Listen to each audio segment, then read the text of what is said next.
You're listening to Away with Words, the show about language and how we use it. I'm Grant Barrett. And I'm Martha Barnett. The brand new 7th edition of the official Scrabble Players Dictionary is now out. And Grant, it's been embiggened with 500 new words. Embiggened, is that one of the words they added? It is indeed. You can play embiggened now. What else did they add? Well, there are all kinds of great words that you can play now. You can play pranayama, which is the yogic practice of controlling your breath. And it added eggcorn. Oh, eggcorn, that's a great linguistics term. That's when you mishear something, but you mishear it as something that sounds very reasonable. Exactly. Like, for example, somebody says, oh, it was spreading like wildflowers. You know, the correct phrase is spreading like wildfire, but spreading like wildflowers is a lovely image. And also, one of the really high-scoring words that you could play with this new official dictionary is the word fauxhawk. Fauxhawk. Oh, I think I had that in my dictionary that I put out in 2006. This is, it's not a real mohawk, but it's your haircut where it sticks up in the middle. Well, we do love talking about dictionaries, and we love talking with you about language. Call us toll-free in the United States and Canada, 877-929-9673. Hello, you have a way with words. Hi, this is Mary from Flagler Beach, Florida. Welcome to the show. Well, for many years we lived in St. Croix in the United States Virgin Islands, and the Cruisioners, Virgin Islanders, had this funny saying when they had too much to eat or drink. Like you would say, hey, Joe, how was your Thanksgiving? He'd say, girl, we ate and drank like knockin dog. And I never knew what that meant, and I was wondering if you had any clue. Oh, I love this question. I lived on St. Croix for 6 months. Knockin dog. It meant that I think you ate so much you were just falling over like, I don't know. Yeah, that's right. Yeah, it's about abundance. And nobody's quite sure why it means abundance, but it goes back to the 1870s. 1870s? Yeah, there's a report in a Bahamian newspaper talking about all of the fruit from Jamaica that's arriving in New York and how much the New Yorkers love it. And it uses the expressions, says all of the fruit which we have in this country to knock dog, as the native saying goes. That's amazing. Yeah, sometimes it's used in other places like Trinidad and Tobago to mean very cheap or a low rate of pay. But you'll also find it mentioned in Guyana as well. And it probably pops up in other Caribbean islands too. So one example sentence in the Dictionary of Trinidad and Tobago English is, she was a very ostentatious woman and she was not prepared to hang up any curtains that were knocking dog and cat in the village. Oh my goodness, I love that it. That means cheap.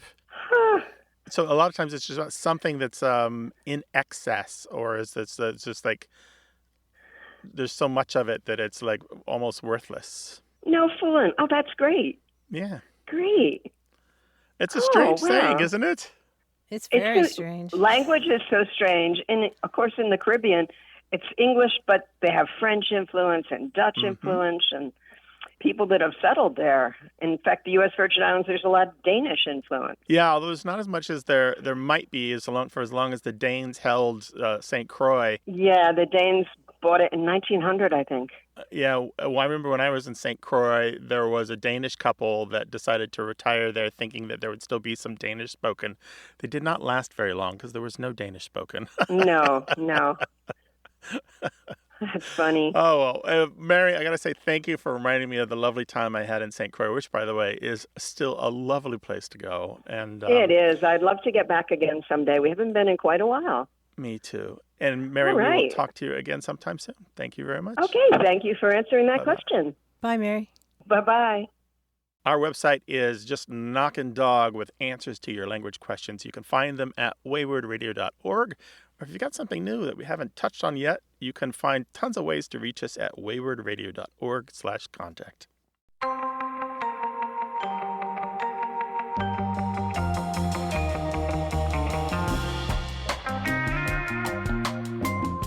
Grant, remember our conversation from a couple of weeks ago about words that are fun to say, the words that you carry around with you and you just say from time to time because they're fun to say? Oh, yeah. Oligopoly. Oligopoly. Oligopoly. That's the domination of a market by just a few producers. Oh, that makes sense. Oligopoly. Yeah, like oligarchy is the Yeah. rule of the few. Yeah. Well, that conversation prompted an email from Sue Ann Barnes, who lives in Jackson, Tennessee. She wrote to us about a scene in a 1955 movie called The Glass Slipper. And it's a really dated movie, but there's this lovely scene where an older woman is talking to Cinderella. And she says, "Cinderella, Cinderella. Such a beautiful word. I like it very much. There are other words I like very much, like windowsill and elbow, elbow. And I like apple dumpling, too. Apple dumpling. It's a comical word. Apple dumpling. Pickle relish. That has a nice snap to it." I really got a kick out of this little passage in a 1955 movie where somebody's celebrating the sound and feel of words. I noticed that they all had L's in them, and I also noticed that the Cinderella was a lot like cellar door. If you remember, I wrote something for the New York Times a number of years ago about how cellar door and celadon have long been said by many people to be words they consider to be very beautiful to hear and to say. That's interesting, those L sounds. And sometimes people pick words that are beautiful to say because they connote something beautiful, like mother or love. I remember that essay of yours from the New York Times, and we should link to it on our website. Absolutely. And we're still collecting the words that you love to say, either because they're goofy or funny or they chip off the tongue so perfectly. Send us an email, words@waywardradio.org. Hello, you have a way with words. Okay, my name is Ruth, and I'm from Cincinnati, Ohio. Hi, Ruth. Hello, Ruth. Hi, I'm glad to be on. I've been able to sing. I have a very nice voice for many years, and I always sang this song, and I've never realized that I didn't know what I didn't know what the words meant. It's a song from Roger and Hammerstein, Sound of Music, and it's the song about Maria. So it says, how do you solve a problem like Maria? How do you catch a cloud and pin it down? How do you say a name that means Maria? A flibberty-gibbet, a will-o'-the-wisp, a clown. Now, there's the place. I don't know what a flibberty-gibbet is, and I don't know what a will-o'-the-wisp is. So anything you can do to help me would be wonderful, because it's kind of embarrassing to sing long songs you don't know. Yeah, I love The Sound of Music and that part of the movie where they're just trying to figure out how you solve a problem like Maria, because she's kind of flighty or just her behavior is more erratic than other people's, right? And what's really cool about this expression is that will-o'-the-wisp is rooted in some very, very old folklore. And it has to do with this ghostly light that sometimes hovers over marshes and swamps. It's probably swamp gas caused by decaying vegetation. And you don't see it that much now. But hundreds of years ago, when there wasn't artificial illumination, this was something that people talked about. And folklore about this glowing gas usually involved stories about a mischievous sprite or fairy who lured people into following that light at night. And they ended up in swamps, or they ended up in marshy ground, or going through briars and that kind of thing. And so a will-o'-the-wisp was a kind of supernatural trickster who bewitches people. And earlier than will-o'-the-wisp, we have the expression will of the torch. And that refers to this fairy or sprite who's luring people into the swamps. And will of the torch, or will with the torch, eventually became will-o'-the-wisp, or will with the wisp. Here's the key. The wisp is an old word that means a bundle of sticks or a handful of straw that you would light like a torch. And so this word, this expression, goes from the sneaky sprite who's luring people into dangerous places, and then more generally, in modern times, to an elusive goal or somebody who's got that behavior that's mysterious or confusing. here's another cool aspect of that, Ruth. In parts of England, this glowing swamp gas was sometimes represented by another mythical figure, another character who carried a light to lure unsuspecting people, and that character was Jack of the Lantern. Does that sound familiar? Of course. Sure it does, yeah. Yeah, it's now memorialized in our glowing jack-o'-lanterns. And there are so many different versions of these stories, but they all have to do with that kind of glowing swamp gas. How cool is that? Fantastic. That's wonderful to know. And wonderful to know that I'm not, that I'm singing something, well, quite like the Maria in the story. Well, what a genius Rodgers and Hammerstein and music is for all of us. Yeah, wonderful. Oh, absolutely. And you mentioned flibbertigibbet. That's another fun word to say. In the 16th century, that meant a chattering woman or somebody who's kind of flighty, and it's probably just a nonsense word. But will-o'-the-wisp has that fantastic history behind it. Yeah, the flibbertigibbet might represent the sound of somebody chattering, like doing that. Where you can't even quite make out what they're saying. They're talking so much. Yeah, almost onomatopoetic. Thank you so much for talking with us, Ruth, and take care of yourself. Thank you, and all good health and safety to you, too. Bye-bye. Bye-bye. Bye-bye. There are lots of ways to reach us. Email words@waywardradio.org. Toll free in the United States and Canada, 877-929-9673. We also have phone numbers for Mexico and the United Kingdom on our website at waywardradio.org/contact.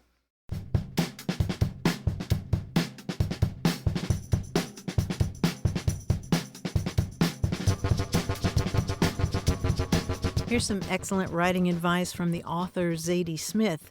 She says, put your manuscript in a drawer until you become its reader rather than its writer. And Grant, that makes such a difference, doesn't it? The corollary to that, the other advice is start that project early enough that you have time to put that thing in the drawer, right? Right, and so often that is not the case. How many of us raise your hands, wait till the last minute so you have no time to let the manuscript age like a good wine or cheese? If you've come across writing advice from somebody who really knows what they're doing, we'd love to hear about it. Call us 877-929-9673 or send those great quotations to words@waywardradio.org. More about language and how we use it as A Way with Words continues.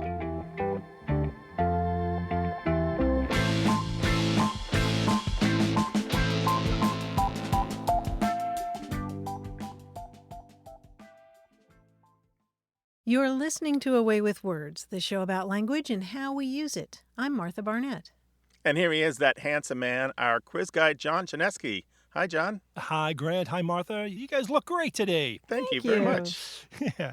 I'm so happy to be here to share a puzzle with you guys. This one is sort of near to my heart because my family and I are big into Renaissance fairs. We attend the one in New York just about every year. And, yes, we do so in costume. Shout out to my cosplayers. We were at the fair once, and I saw a cosplayer in armor, but he was also sporting pretend cuts of meat. Now, I was abashed not to be the one who figured out that he was supposed to be sirloin of beef. Oh, dear. This knight is sirloin, but what other knights could there be? Okay. A lot. A Camelot. I'll grant a knighthood. You tell me the name. The surname of the knight. For example, for being the last contestant left on a popular reality competition show that has taken place in Borneo, the Amazon, and the Australian outback, I hereby dub thee... Survivor. Survivor, yes, Survivor. I will warn you, I will be using this regal voice for the entire quiz. For your excellent craftsmanship, providing porcelain chamber pots to the castle, I hereby dub thee... Ceramic, yes. Well done. For exemplary service, keeping a sharp lookout on our enemies without their knowledge, I hereby dub thee... Surveillance. Surveillance, yes. And his brother surreptitious. Yes, both of them. A double knighting. Very nice. For discovering that our swords would cut more accurately with the addition of a row of sharp, tooth-like projections, I hereby dub thee... Serrated. Serrated, yes. Finally, for being an example of how to keep calm and collected, even in the midst of danger, your peaceful nature has earned you this knighthood. Arise. Serene? Very good. Yes, serene or serenity. Serenity. Both of them. They're, again, brothers again. Serene and serenity, the two of them. Congratulations to them both. And congratulations to you, Grant and Martha, for working your way through this quiz. And we would certainly like to talk with you. So give us a call, 877-929-9673. See what I did there? Or send us an email. The address is words@waywardradio.org. Hello, you have a way with words. Hi, I'm Michelle. I'm calling from Peoria, Illinois, on the behalf of my best friend, Liz Barton, with a question. Okay, well, welcome to the show. Well, I had a question about a slang term that was popular when we were going to college at Bradley University in Illinois in the early 90s. We had a term, it was squidding or to squid, and it referred to computer use akin to what would now be social media. It was really before social media was a thing, but it referred to basically email, Usenet, chat boards, things that were non-productive, kind of just computing for entertainment. And we were never sure if this was a slang term that was unique to where we were or where it came from, or if it had broader usage. So paint the picture for us. This is Bradley University, and that's there in Peoria? Yes, it's Bradley University is a medium-sized private school in Peoria, Illinois, and we would have been attending from 1992 to 1996.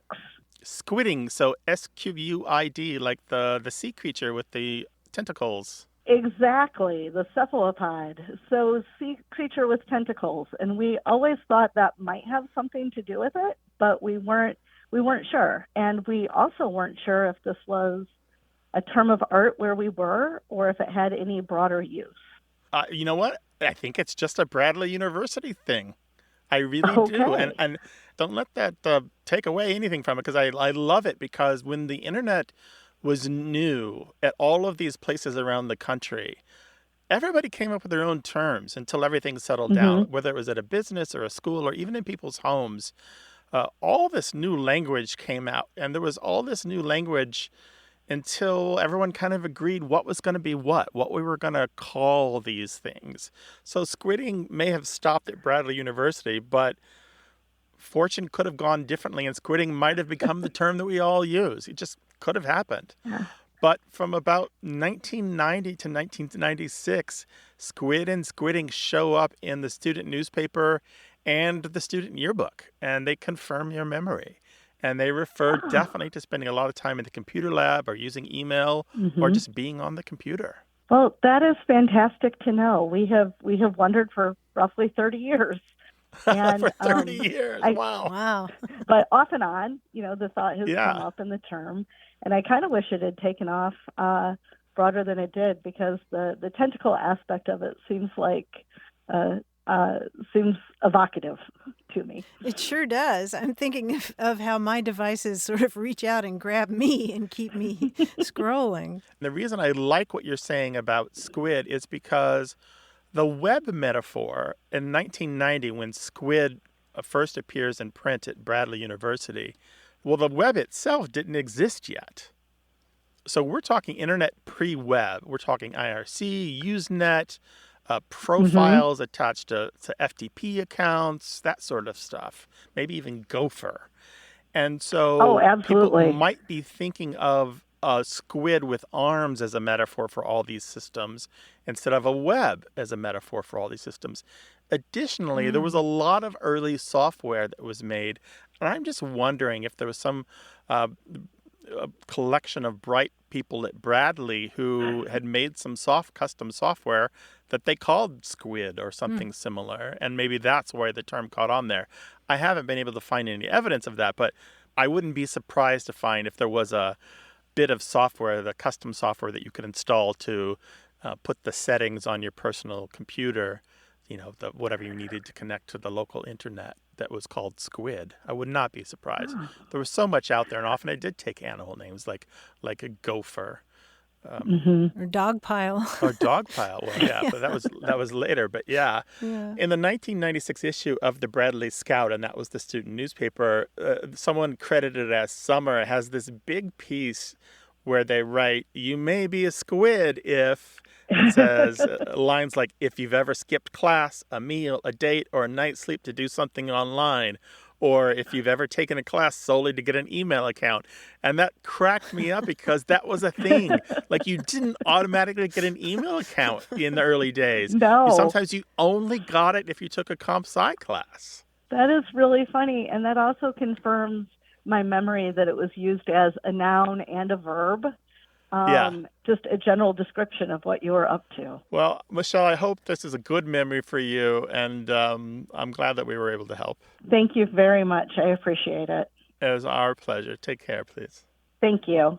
Toll free in the United States and Canada, 877-929-9673.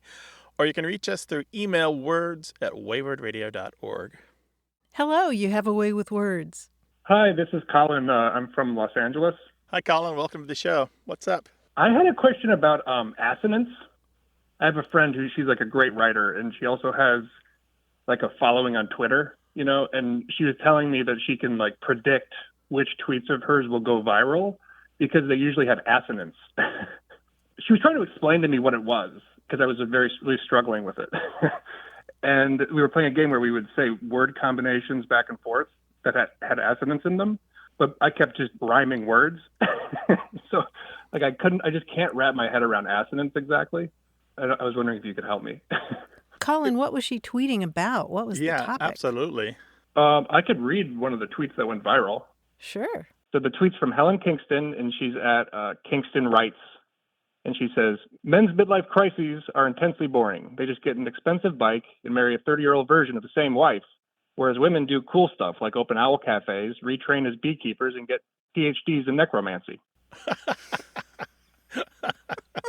I want to go to an owl cafe.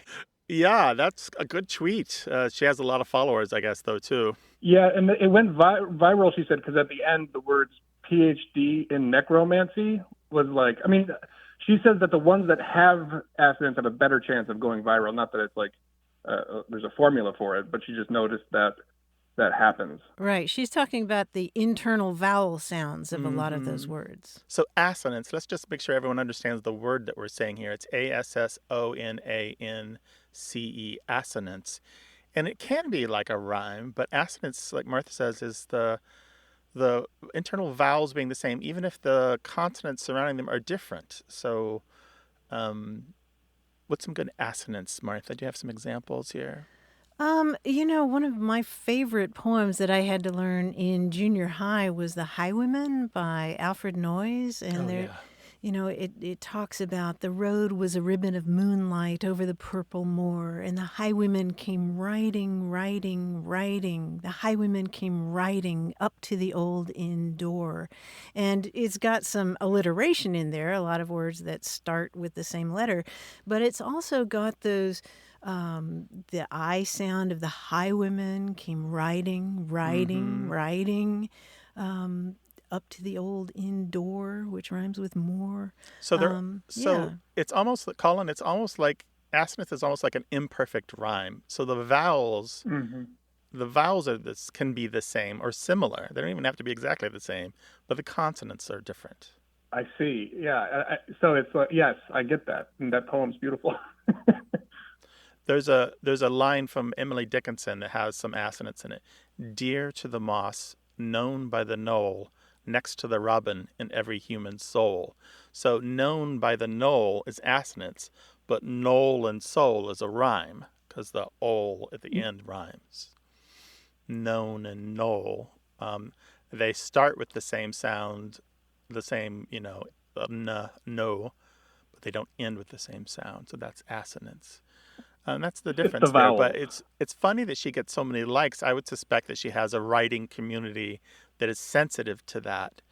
And is even whether they know it or not, that they're particularly aware of it. Perhaps they're sub-vocalizing as they're reading, and they're hearing that assonance as the tweets are passing through their eyes and their brains. It's so interesting because it just sounds pleasant to the ear. Like when I was reading it, and I think the main one PhD in necromancy. Great, isn't it? Sounds musical. It has like a musical element to it. Yeah. Yes, I was going to say, you mentioned the musical element, and I was wondering if she reads her tweets aloud before she sends them out. That's a writer's trick, isn't it, Martha, to be a better writer? Oh, it is, absolutely. I mean, I once rewrote a whole book because I started to read it aloud, and I just didn't like how it sounded because it's so different just reading the words on the page silently. It's so different. You wouldn't think it would be that different, but it really is when you vocalize those sounds. I love that you have those people in your life who are willing to that you can fool around with language in that way, and they're willing to entertain this just whole notion of like, let's just goof around with assonance. That's a lovely friend indeed. Yeah. Well, I appreciate it. All right. Okay. Take care, Colin. Thanks, Colin. Bye-bye. Okay. Bye-bye. What are your thoughts, comments, and idea about language and words and old sayings and some slang you might have heard, or a book that you loved, or a story that you're convinced is the best one ever? There are lots of ways to reach us. Go to waywardradio.org/contact. Hello, you have a way with words. Hi, this is Luke Whiting from Waco, Texas. Hey, Luke, welcome to the show. What can we do for you? I had a really interesting conversation a couple weeks ago with one of my coworkers. So he was telling the story about how growing up, if his mom made, a bowl of chili or something, and his dad would say, "Man, you really stumped your toe on this." And growing up, he always thought that meant like it was a good thing. But then just recently, so years later, he asked his mom about it, and she's like, "No, that meant that he didn't like it, that he messed up, you did something bad." And so my first question is, have you ever heard that phrase, like someone saying, "Man, you really stumped your toe on this one for something that you messed up on"? And my follow-up question is, I was always raised saying you stub your toe, but he used stump the same way whenever you hit your toe on something, and he would say, "Man, I stumped my toe," and I had never heard it being that way either. So I've never heard that phrase being used to talk about something else, and I've never even heard of anyone stumping a toe. Okay, so two layers here. Now, who was stumping their toe? Who's saying this? My coworker. Your coworker, gotcha. Yep. And where was your coworker from? A little town called San Saba, Texas, in the Hill Country. Hill Country, Texas. All right, that makes a lot of sense. All right, let's take the stump your toe versus stub your toe first. Okay. It turns out that stump your toe has a couple hundred years of history in the United States. As a matter of fact, the great lexicographer Noah Webster recorded in his dictionaries in the 1820s as an American variant, although he looked upon it as a vulgar variant, I think, in his words.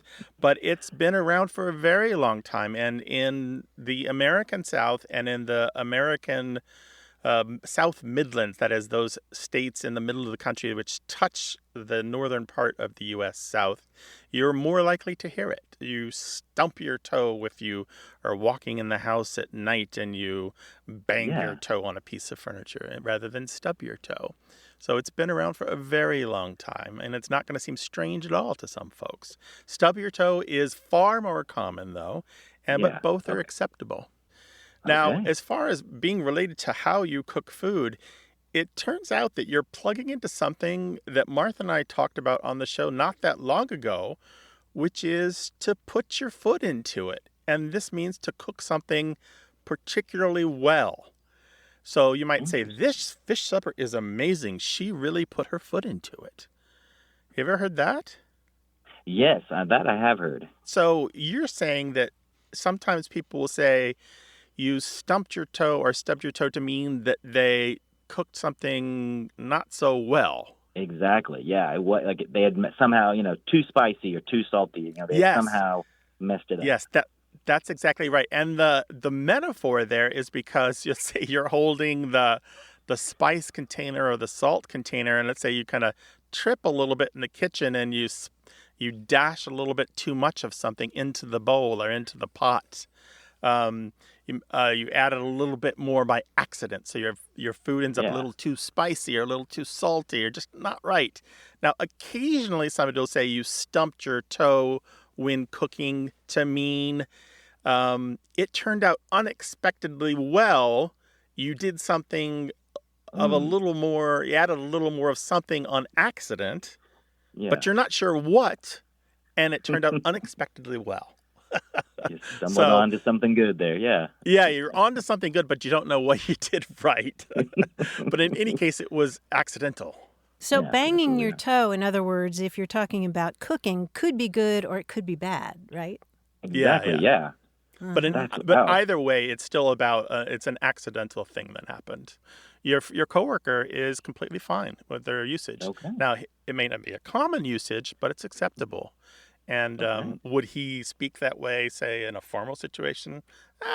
Maybe not, but he should definitely be himself among his friends and his family. Okay, I will let him know. He'll be glad to hear that he was right. Sure. Well, thanks for sharing your story, Luke. Bye-bye. Bye-bye. Well, send us your food questions, your language questions, your stories about words you use every day. We'd love to hear about it. 877-929-9673, or put them in an email to words@waywardradio.org.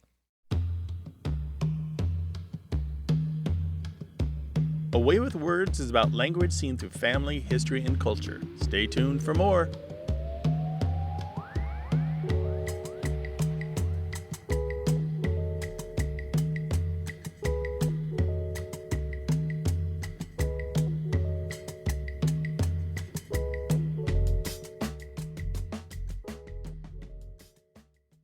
You're listening to A Way with Words, the show about language and how we use it. I'm Grant Barrett. And I'm Martha Barnett. Kelly Barnhill is the author of 4 novels, including The Girl Who Drank the Moon, which won the Newbery Medal for Children's Literature. On Twitter, she posted a long thread recently describing how she's been helping neighborhood kids with their college admissions essays. And she describes them as coming in absolutely deer in the headlights, panicked because they just don't understand this kind of writing or what it's supposed to do. And so she makes them tea, and she has them put their laptops away. And then she says, we talk a little bit about life or worries or the world. We talk about memories. I have them tell me stories. And then I hand them an old notebook and I start lobbing writing prompts at them. I tell them that they don't have to worry about any of this. No one will see it. They just have to keep their pencil going for 5 minutes and then stop when the timer goes off. And then she tells them, write about a memory, pretending that it's happening right this very second. Write about a choice they had to make as though it's happening right now. Write about food or work or the bus or the snow. I tell them to tell me a story about a time they broke the rules or tried something new or built something with their friends. And she describes how, for them, it's a really strange form of writing, that most of them have never done anything like that, writing in their own voice and writing about their own unique experiences with themselves at the center of this story. And then she says, invariably there's a moment. They'll have pages and pages of material, memories, moments, thoughts, arguments, explanations, seeing their point of view as something that belongs entirely to them. And then they see it, an arc, a beginning, a middle, and end. Oh, they say. And Grant, I thought that was such a cool approach to writing one of those college application essays, not thinking about what they want to hear, but really kind of doing a deep dive into yourself. I agree with that. And I've taken a different tactic with my son over the years when he's had to write some personal thing for classwork where I interview him as if I'm the reporter. You and I both have reporter skills, and he's my subject. and I kind of make it formal. And he's never been treated like that before, where somebody's actually interested in him and quizzes him not as a father or even as a friend, but as a stranger, somebody with a distant business relationship, or a distant kind of remove that he's never encountered before. And I bet these kids not only have never had to look deep inside themselves, but have never had somebody of her professional skill work with them and use her professional tools on them. They've never encountered somebody so equipped and so qualified to extract from them the gems that are inside. Yeah, I really like your idea of interviewing the kid because I find so often, when I've interviewed adults, a lot of times they're so close to their own story, they can't even see it. It's completely out of focus because it's right there in front of their face. And by leading them through some questions like that, they start to listen to themselves and realize, oh, I do have something to say. I am an expert on me and the way that I view the world. It's a thread on Twitter that's really worth reading, and some of the comments were really great, too. Somebody said, what a potentially life-changing gift you're giving these kids, sort of like that rocket NASA launched into the asteroid, a little nudge that can alter a lifetime trajectory. Oh, that's so perfect. What an image. That's exactly right. Right. So this thread, again, and we'll link to it on our website. And it's by, what is her name and what's that book? Her name is Kelly Barnhill, and I want to recommend her website as well, kellybarnhill.com, because she's very opinionated about writing and teaching and education, and it's a very stimulating read. She's the author of the Newbery-winning The Girl Who Drank the Moon. Oh, that's a lovely title as well. Like I said, we'll link to that from our website. We love the stimulating conversation that you share with us. Call us toll-free from the United States and Canada, 877-929-9673, or tell us your thoughts in email, words@waywardradio.org. Hello, you have a way with words. Hello, this is Katie Turk, and I'm calling in from Greenville, South Carolina. Hey, Katie, welcome to the show. I have been searching online and everywhere I can think of to find the meaning of a saying that I learned in a little one-room country schoolhouse in rural Montana when I was about 8 years old. It's aver, something you would say to someone that it's like you saw something maybe that they didn't want people to see. It was kind of a teasing comment. Aver. And it had occurred to me it might have something to do with Italian, because there were some Italian immigrants who worked in coal mines in the small town nearby.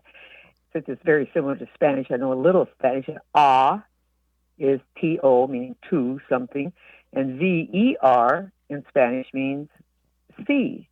So like there might be to see, like I see you or I saw you. So I thought maybe it was a colloquialism in Italian, maybe that means shame or shamey shame. Oh boy, oh boy, oh boy, oh boy, oh boy. Katie, I have been collecting data on this for a number of years, and so your data is very useful and interesting to me. And wow. To Martha as well. You're like the piece of the puzzle that slid under the couch Woo. that I've been looking for. You've got the whole thing on the table, and there's a hole in the middle. Yes. So we had a call about this a number of years ago, and it was related to this, but it was a different version. And she was from Albuquerque. And the way she described it, it was a thing that you would say when someone at school was reprimanded by the teacher or are called into the office. And what the rest of the class would say was umbers.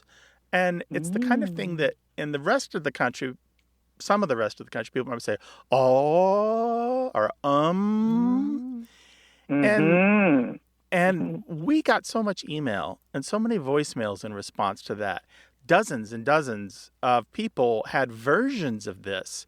And some of them were spelled like umber, like the color, but others were spelled U-H-V-E-R, sometimes with a B, sometimes with a V, sometimes with an A or a U at the beginning. And a number of different people thought it might be related to umbrage, and I don't think it is. But most of the people who reported this came from the same part of the country. They had connections to Montana, just like you, but also the Dakotas, North and South Dakota, New Mexico, Arizona, Colorado, Nevada, Wyoming, all from the same region of the country. That's interesting, right? To a linguist. Yes.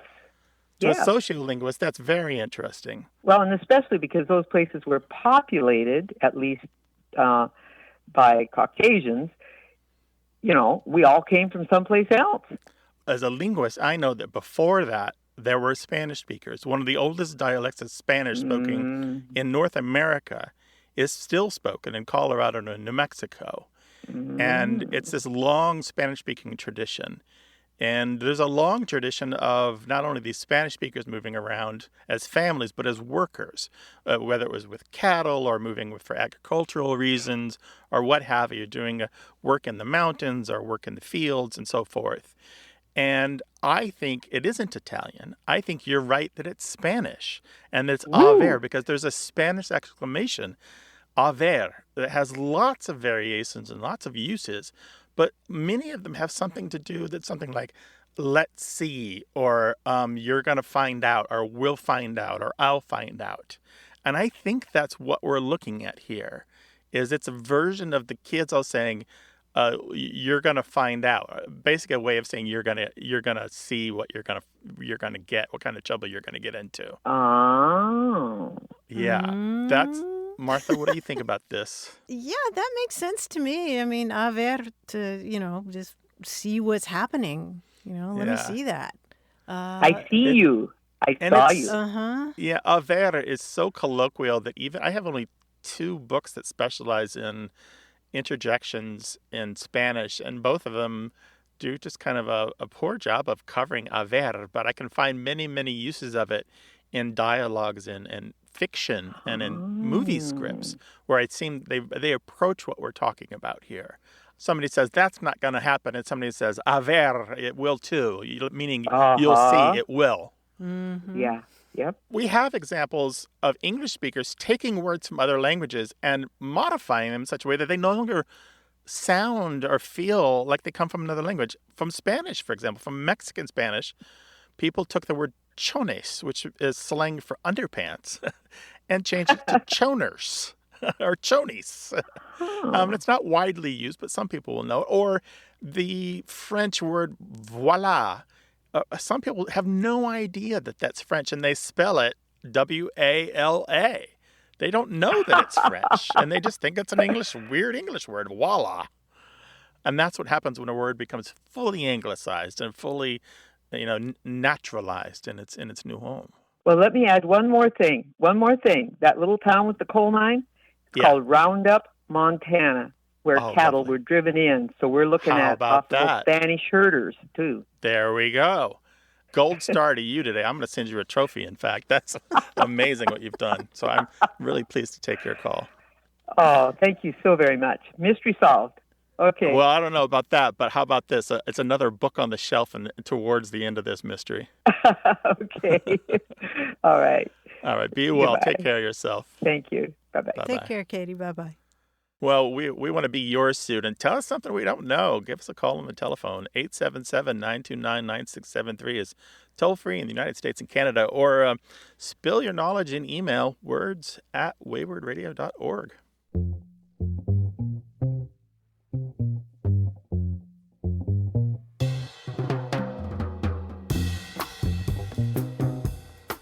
Grant, another word that's been added to the brand new official Scrabble Dictionary is a word that I didn't know. It's vaquita. This is a type of dolphin. How did you know this? Yeah, vaquita, V-A-Q-U-I-T-A. And I thought, what is it? Is that like little cow? And that is the origin of the term. It means little cow in Spanish, but it's applied to a small, highly endangered porpoise. This is the one that lives in the Sea of Cortez, and I think there are 11 of them left. Is it? Of course you would know how many vaquitas are left in the Sea of Cortez.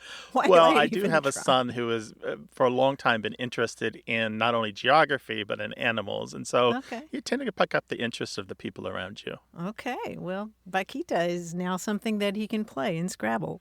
What are your interests? Where do they intersect language? And how much do you want to tell me and Martha? You know you do. You just badly want to tell us.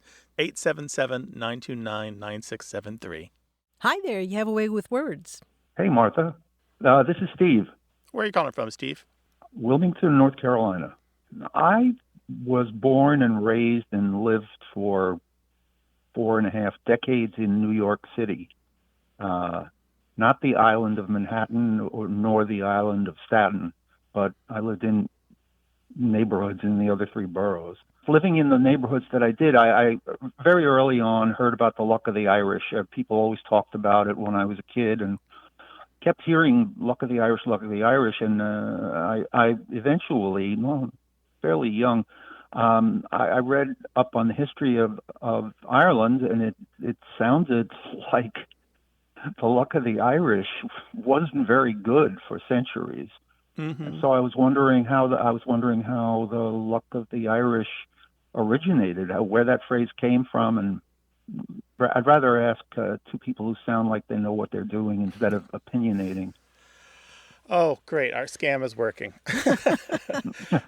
Steve, let me ask you, when you hear people say luck of the Irish, or when in the past when they've said it, are they expressing it as a positive statement? Always. I never picked up any irony. It just seemed like when I was a lot younger that the grown-ups repeated it, but then it just stayed, and all the symbolism and the imagery and the pot of gold. Yeah, like the shamrocks and the whole thing. That whole thing, yes, yeah. Exactly. Yeah, the American version of Irishness is a strange, weird thing.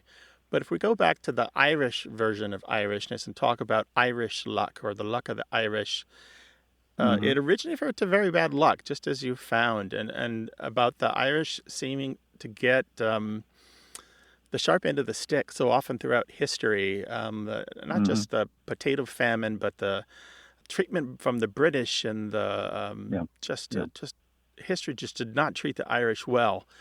But the Irish have a dark sense of humor, an ironic sense of humor, and you'll find it expressed in jokes and asides and stories. For example, there's a bit of irony in the line that's something about talking about a fellow who died one day and then his numbers came up in the lottery the next, and isn't that the luck of the Irish?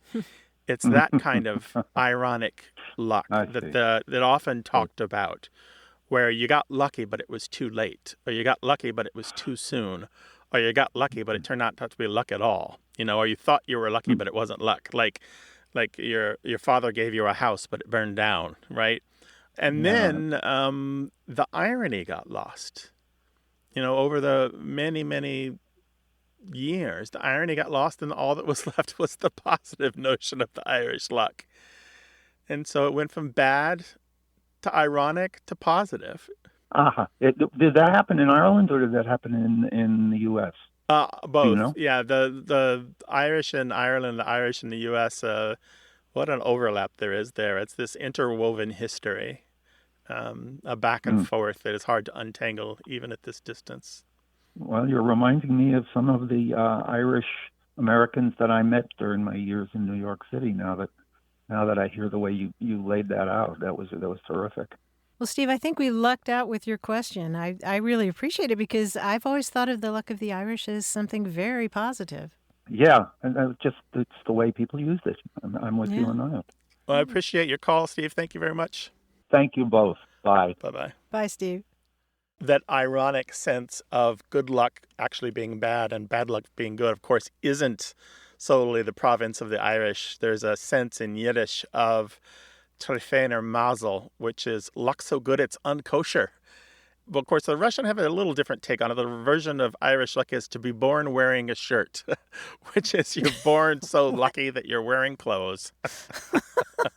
Not so lucky for the person giving birth, but... No, well, it comes from the idea of babies born with a caul, C-A-U-L. So, but there's a play on that.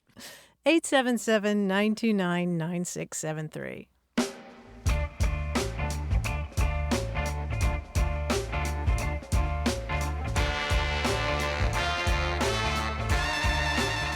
Our conversation about terms for watered-down coffee prompted a voicemail from Carol Bottoms. She's in Wilmington, North Carolina, and she said, "My mother-in-law for years used the term punished water for coffee. She liked her coffee strong, almost boiling, so she would call it punished water." I love that.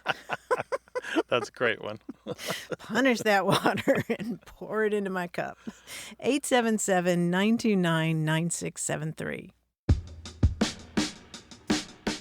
Our team includes senior producer Stephanie Levine, engineer and editor Tim Felton, and quiz guide John Chinesky.